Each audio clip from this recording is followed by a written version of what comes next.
Sen ne yeni ülke tapacaksan ne de yeni sahil. Bu şehir hemşe seni izleyecek.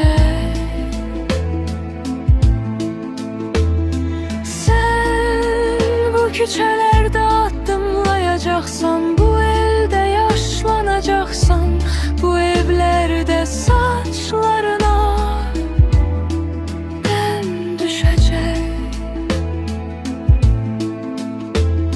Sen bu şehirde ömrünü başa vuracaksan, başka yerlere ümit etme.